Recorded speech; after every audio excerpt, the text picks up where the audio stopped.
The Mutual Broadcasting System presents The Mysterious Traveler. Written, produced, and directed by Robert A. Arthur and David Cogan. And starring two of radio's foremost personalities, Leon Janney and Ann Shepard, in Christmas Story.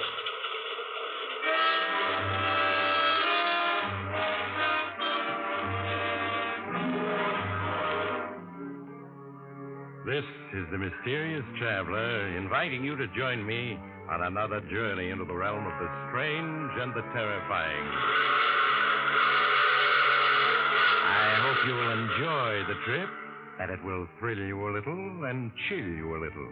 So settle back, get a good grip on your nerves, and be comfortable, if you can, as we hear the tale of an enterprising young man. It's the drama I call Christmas Story.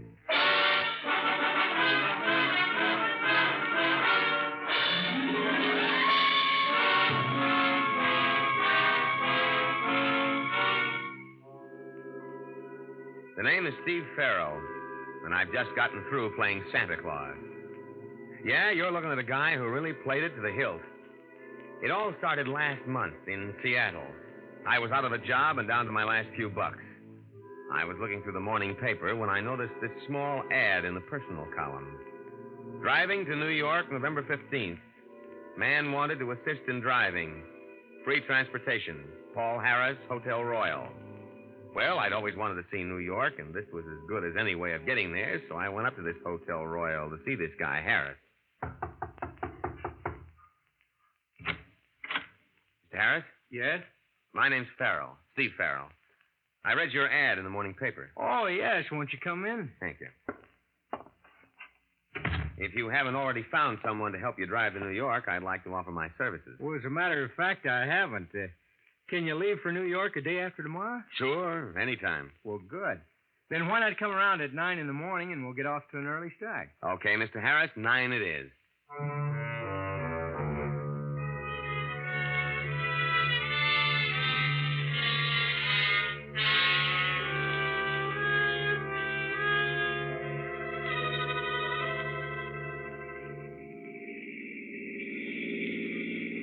Let me know when you're tired driving, Mr. Harris, and I'll take over.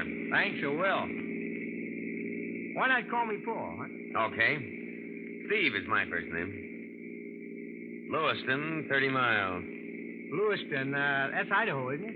Yeah, we're just crossing the state line into Idaho. Oh, this is all new to me. I was born and raised in Alaska. This is my first trip to the States. Well, you're going to see a lot of scenery between here and New York. Yes, I'm looking forward to it. Life must have been pretty rugged in Alaska. Oh, it was. My parents were homesteaders. I never saw a city until a week ago when I arrived in Seattle. How come you're going to New York? Well, my parents died last year, and my grandfather, whom I've never seen, wrote asking me to come visit him. You never seen him, huh? No. No, there was some sort of squabble between my parents and my grandfather before I was born, and they went to Alaska. And in all the years since then, my grandfather never wrote to them. Sounds like a stubborn guy. Yeah, he sure does. What are you going to New York for? Oh, mainly to look for a job. And I've always wanted to see the big city. So have I. Do you mind taking over now, Steve? My eyes are getting tired. Be glad to. Just pull over to the side of the road. It's a long way from Seattle to New York. And there wasn't a radio in the car, so we just talked. And mostly we talked about Paul, his life in Alaska, his parents, his grandfather. By the time we hit Columbus, Ohio, there wasn't a thing I didn't know about the guy. And from what he told me, his grandfather was loaded. And even more, he was the old man's only relative. It was obvious the kid was walking into a fortune. Yeah, some guys had all the luck. So these are the Allegheny Mountains. Yeah. You better take it easy, Paul. The road's a little slippery. Okay. How much further to New York? 250 miles. It's getting dark. You better stop for the night at the next tourist court. All right. Oh, we should be able to make New York by tomorrow afternoon. Yeah, easy. What are you going to do when we get there, Steve? Oh, start hunting for a job.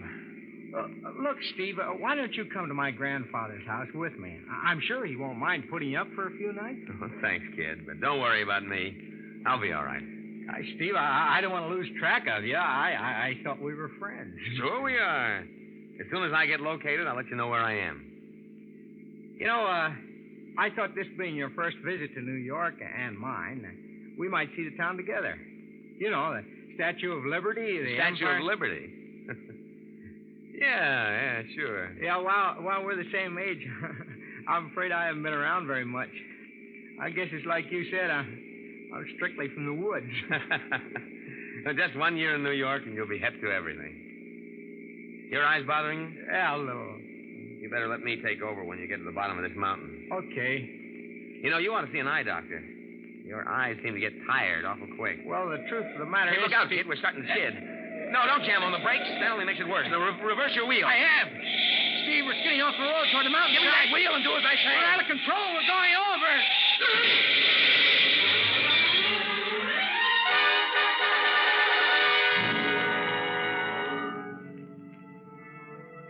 When I regained consciousness, I was lying a few feet from the car. We'd rolled 300 feet down the side of the mountain, and the car was completely wrecked.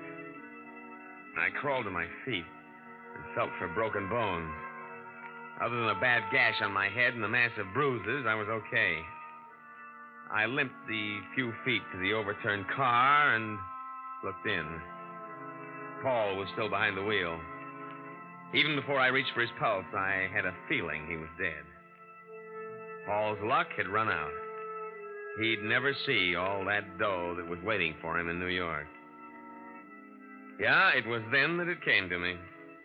I hadn't wished the guy dead, but now that he was, and nobody in the States knew Paul or what he looked like, and on the other hand, I knew everything about him, well, it was a gamble, all right, but there was a fortune in the kitty. I went to work switching our clothes and all identification. Just as I finished, a state police patrol car came along the mountain road and spotted the wreck. They took me to headquarters, where I made a complete statement. A couple of hours later, I grabbed a train for New York.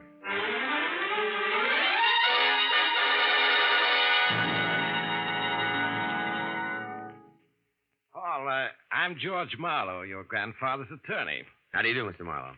The Pennsylvania State Police informed me of the dreadful accident you had. I understand a man who was with you was killed. Yes, a fellow by the name of Steve Farrell. I met him in Seattle. He assisted me with the driving. Too bad, but thank heavens it wasn't you. It would have been your grandfather's death blow. How is he? Weak, very weak, but eagerly waiting to see you. All right, come along. Yes, sir. How's that gash on your head? Oh, not too bad. It was treated by a doctor at the state police headquarters. Look, you can only spend a few minutes with your grandfather, and excitement must be avoided by all means. I understand. And here we are.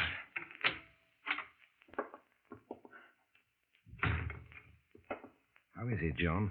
He's much better this afternoon. Good. Joan, this is Paul Harris. Paul Joan Dietrich, your grandfather's nurse. How do you do? Hello. Paul. Is that you, Paul? Yes, sir. Come over here where I can see you. Yes, grandfather. So, you're Paul, my grandson. Yes, sir.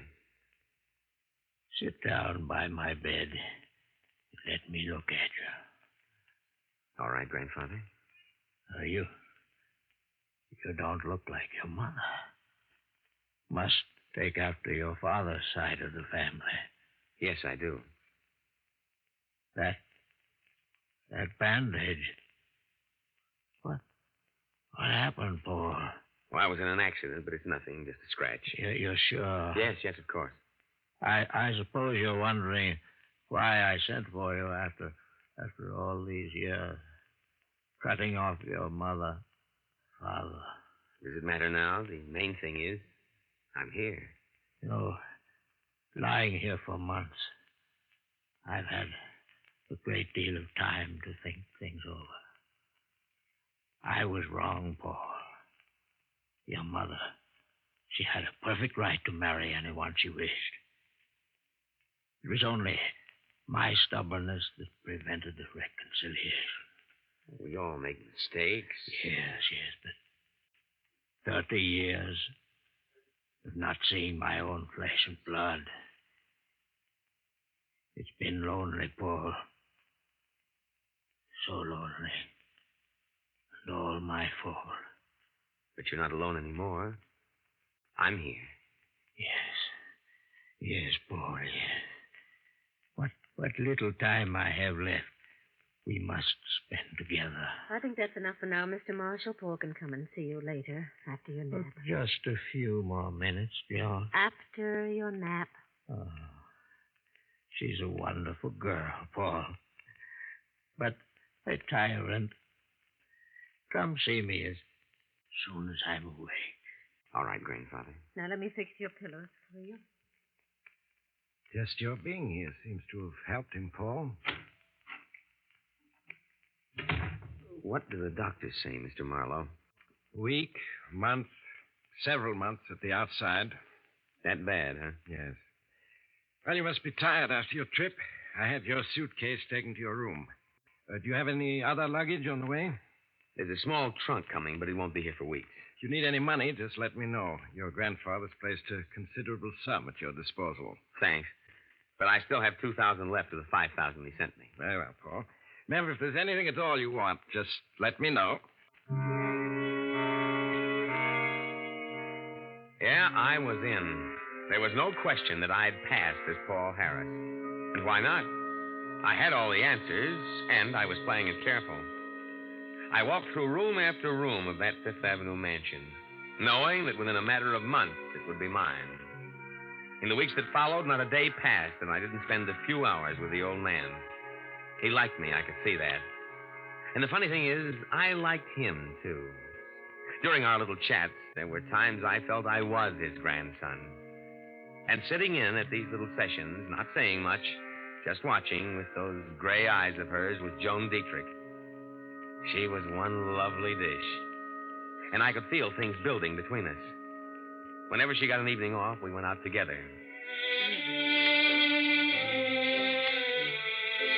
Having a good time? Wonderful. I love dancing. Why, Mr. Harris, what are we doing out here on the terrace? The music's in there. Too many people in there. You know, if you don't make a pass at me soon, I'm going to get discouraged. Ours is a short acquaintance. 3 weeks. What's the time got to do with it? The day I walked into my grandfather's room, first saw you, you knew this moment would come. Oh, darling. I feel the same way, baby. As though I were flying. Love me? You know I do. And why the tears? Oh, I do love you. And I want to believe in you, but I'm so confused. So confused. About what? Go on. I want to hear. Are you really Paul Harris? What makes you ask that? In your talks with Mr. Marshall, several things you said seemed strange. Such as? Well, your grandfather spoke of a restaurant in San Francisco, and you said you knew it. Yet if you are Paul Harris, how could you not? Paul Harris has never been to San Francisco. I might have taken in San Francisco on the way to New York, you know. What else bothers you? You mentioned the television show you'd seen 6 months ago. There is no television in Alaska. If you're Paul Harris, how could you have seen it? People up in Alaska see kinescopes of television shows, baby. They're shown like movies. Darling, just tell me I'm wrong. That's all I want to hear. I wish I could tell you I'm Paul Harris. But I'm not. You're not? No. The name is Farrell. Steve Farrell. Steve Farrell? Wasn't that the fellow that was killed in that... It was Paul Harris who was killed. You changed identity. Yes. Oh, how could you? How could you? I was tired of being broke, of going from one lousy job to another. I saw a chance to grab a fortune and took it. What are you going to do? I should go to the police. I can't. Mr. Marshall thinks you're his grandson. He's extremely fond of you. If the truth were to come out, it would kill him. Is that the only reason you can't go to the police? Oh, Steve, what are we going to do? Nothing. Nothing. That's right. I'm going on being Paul Harris until the old man dies. Then I'm taking the estate. You can't, Steve. You can't. Why not? While the old man's alive, I'm making him happy. If I get his estate when he dies, who loses by it? It isn't as though he has other relatives. Why shouldn't I get it? No, it's wrong, Steve. It's wrong. It's wrong only if you're caught, baby. Only if you're caught.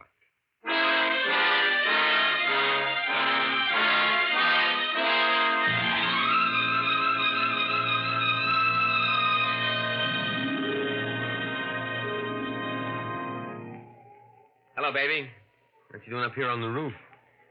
Just getting a little fresh air while Mr. Marshall sleeps. How is he? He can't last more than a few days. Who you crying for? The old man? Or me? Both of you. Oh, Steve, ever since the other night when you told me, I haven't been able to think of anything else. It's wrong, Steve. It's so wrong. Who am I hurting if I get the estate? I deserve it if anyone does. At least I'm making the old man happy in his last hours. What if you're caught? Do you realize they'd send you to prison? That's the chances you take, baby. Besides, who's going to get wise to me? There's Mr. Marlowe, and he's nobody's fool. Just one little slip, Steve, and he'll be on to you. Marlowe's the sharp citizen, all right, but I don't intend to make that one slip. Oh. Someone's coming up onto the roof. Hello, you two. Thought I'd find you up here. Hello? How are you, Mr. Marlowe? Right well, thank you. I understand Mr. Marshall's asleep. Yes, I left Mrs. Walker to look after him.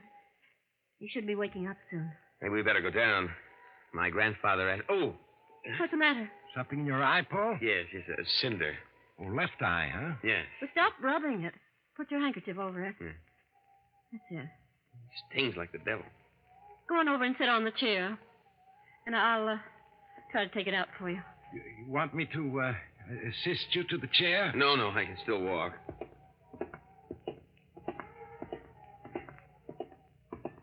Now sit down and tilt your head back. That's it. Take the handkerchief away. Oh, I see it. Hold still. There. I got it. Thanks, John. I think we'd better go down now. Yeah, okay. You coming, Mr. Marlowe? What? Oh, yes. I'm coming.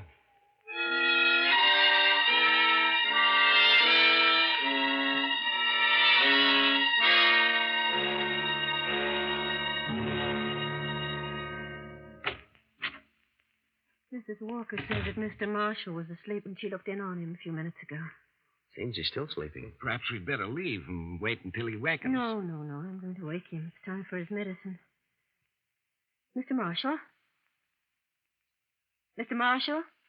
Time for your medicine.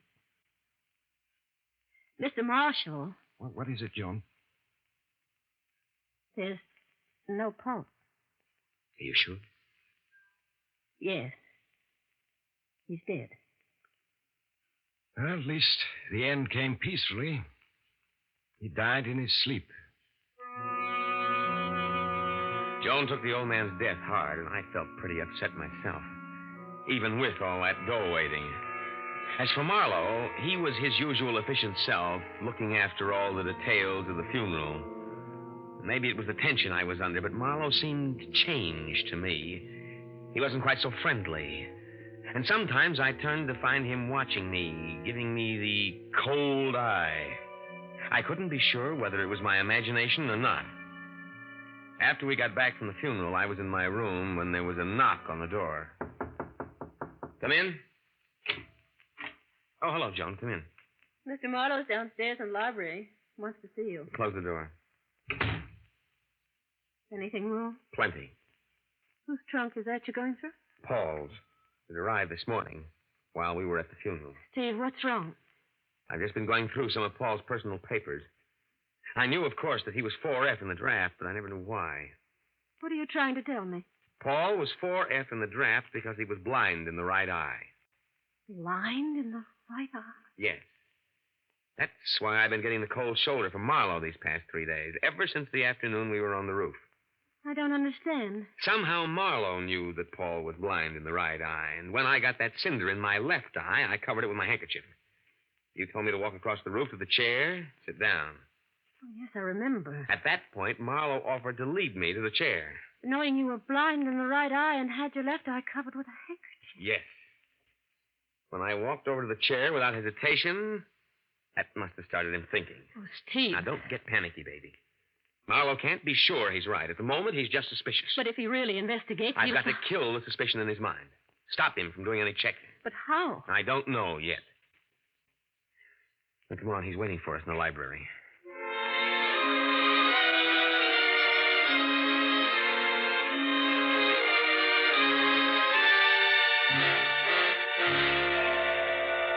Sorry to have kept you waiting, Mr. Marlowe. That's quite all right. If you'll excuse me, No, I'll go. Joan, don't go. No reason why you shouldn't hear what I have to say. Tomorrow, Christmas Day, I'll officially read Mr. Marshall's will. However, I don't think I'm violating a trust in telling you the contents of the will. 2 weeks ago, Mr. Marshall had me draw up a new will, leaving his entire estate to you, Paul. I see. He was quite taken by you, felt that you were a credit to his name. Why are you crying, Joan? Nothing. As administrator of Mr. Marshall's will, it is my duty to see to it that the heirs, or heir, receive their just inheritances. This duty I shall fulfill. I understand. I am responsible under law for the awarding of the huge estate left by Mr. Marshall. I shall have to... Is your eye troubling you? You've been doing nothing but rubbing it since you came into this room. Sorry, Mr. Marlowe. As you know, I'm blind in my right eye, and now and then my left eye feels quite strained, particularly at a time like this. My grandfather's death, the funeral. You understand? Why, yes. Yes, of course. You were saying? What? Oh, well, it's not important at the moment. I'll be here tomorrow at 3 for the reading of the will. See to it that all the servants are here. Very well. Good night, Joan. Paul? Good night, Mr. Marlowe. Good night. Steve, he's confused. That business of the eye, he doesn't know what to think now. Yeah, it stopped him for the moment. But only for a moment. Hard to tell. But I've got to do something once and for all to convince him I'm Paul Harris. No, I didn't get to sleep that night. I just tossed and turned, trying to come up with an angle that would kill Marlowe's suspicions. Maybe that business of rubbing my eyes had satisfied him, but I had to make sure. It was a difference between being handed a fortune and a prison sentence.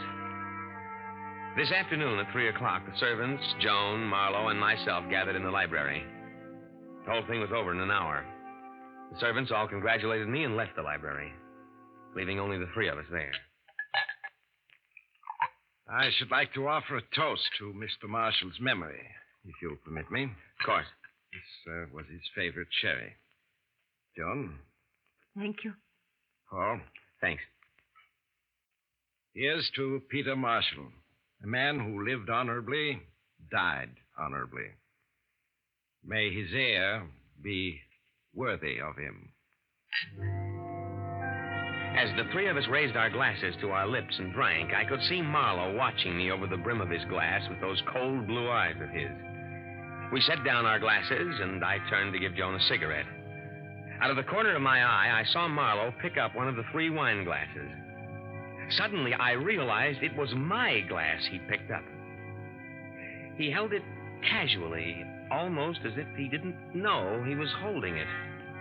In that moment, I was going nuts, trying to guess whether he was satisfied that I was Paul Harris or he was still suspicious and going after me.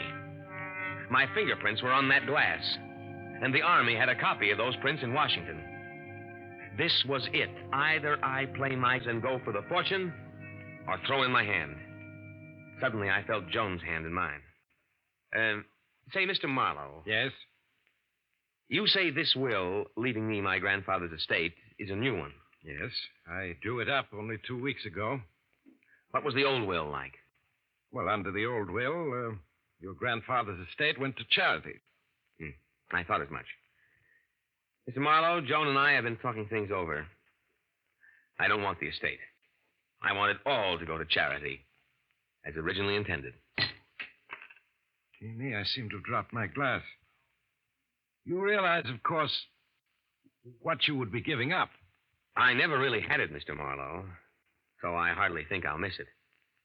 Joan and I'll get along, won't we, baby? Oh, yes. Well, Paul, is that your considered decision? It is? It's a gesture worthy of Peter Marshall's grandson. Yes, and that little gesture did it. Any guy who gives up a $2 million estate can hardly be called an imposter, can he? No, sir. It's Christmas, and I've just played Santa Claus to the tune of $2 million.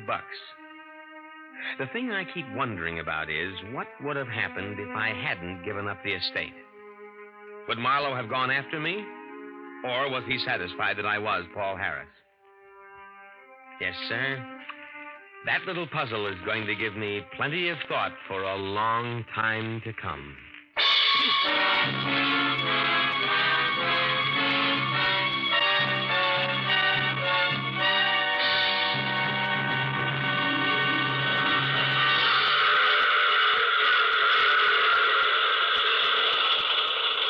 This is the Mysterious Traveler again. Did you enjoy our trip? Or what happened to Paul Harris? Or rather, I should say, Steve Farrell? He and Joan were married, and the poor fellow's now working at an honest living. Yes, sometimes he thinks of the $2 million estate he gave up. But then with taxes what they are, what could he have kept in any case? Only a fortune. Which reminds me of a story in which another enterprising young man allowed himself to be killed for the sake of acquiring... Oh, you have to get off here. I'm sorry. But allow me to wish you a Merry Christmas before you go. And remember, I take this same train every week at this same time.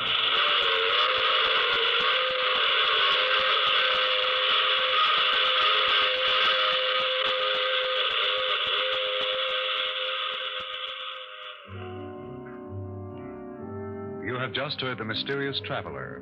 Now you can enjoy other tense and exciting tales of The Mysterious Traveler in the current issue of The Mysterious Traveler magazine, now available. In our cast were Leon Janney, Ann Shepard, and Lawson Zerbe, with Maurice Tarplin starred in the title role.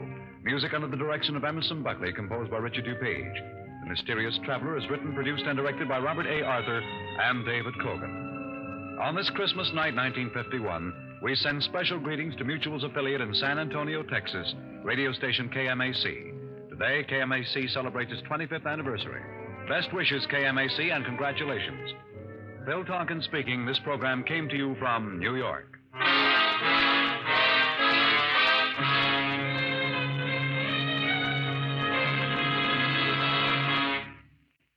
Here, the 27th consecutive renewal of the East-West game and the annual Blue-Gray game.